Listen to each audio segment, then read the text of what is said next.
Supreme court থেকে নয়াদিল্লি থেকে খবর আসছে মুর্শিদাবাদ নিয়ে ৩৫৫ যে আবেদন করা হয়েছিল সুপ্রিম কোর্টে সেই আবেদন খারিজ করে দেওয়া হলো।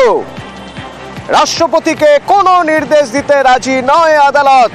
কি হলো সওয়াল জবাব, কি বা নির্দেশ জানবো। মৈত্রী রয়েছেন নয়াদিল্লি থেকে আমার সঙ্গে। মৈত্রী, অথচ দেখো অত্যন্ত তাৎপর্যপূর্ণ আজকের এই সওয়াল জবাব। তার কারণ মুর্শিদাবাদের হিংসার ঘটনার পরিপ্রেক্ষিতে আমরা দেখেছি যে সর্বোচ্চ আদালতে একাধিক মামলা দায়ের হয়েছে।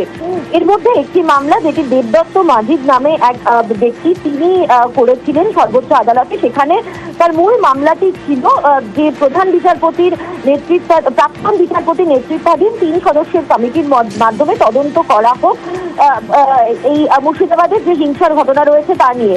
আজকে তার আইনজীবী আরো দুটি অংশ তারা অ্যাডিশন করতে চান এবং সেখানে তারা উল্লেখ করেন যে পশ্চিমবঙ্গে ৩৫৫ ধারা জারি করা হোক এবং পাশাপাশি মুর্শিদাবাদের যে সমস্ত আক্রান্ত এলাকা রয়েছে সেখানে কেন্দ্রীয় আধাসামরিক বাহিনী মোতায়েন করার ক্ষেত্রে প্রয়োজনীয় নির্দেশ দিক শীর্ষ আদালত।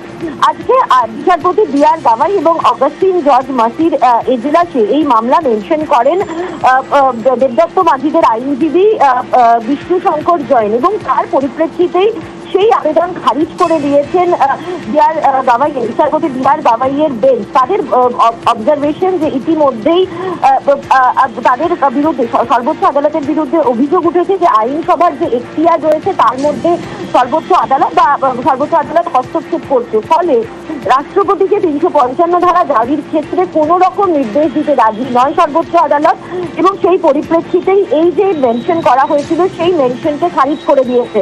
প্রসঙ্গত অতটা তোমাকে জানিয়ে রাখবো যে এই যে মামলাটি অর্থাৎ প্রাক্তন প্রধান বিচারপতির নেতৃত্বাধীন 3 সদস্যের কমিটির নেতৃত্বে তদন্ত হোক সেই মামলার শুনানি আগামীকালের জন্য ধার্য রয়েছে এবং আজকেও কিন্তু অপর একটি মামলা রয়েছে যেখানে সর্বোচ্চ আদালতের নজরদারিতে তদন্ত হোক এবং রাজ্যের তরফ থেকে আইনসভার আইন শৃঙ্খলার রিপোর্ট চাওয়া হোক।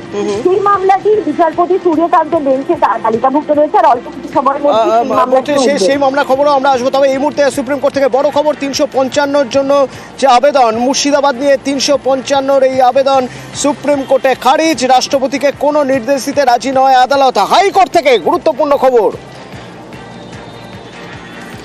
হাইকোর্ট থেকে এবার গুরুত্বপূর্ণ খবর। হাইকোর্ট চত্বর থেকে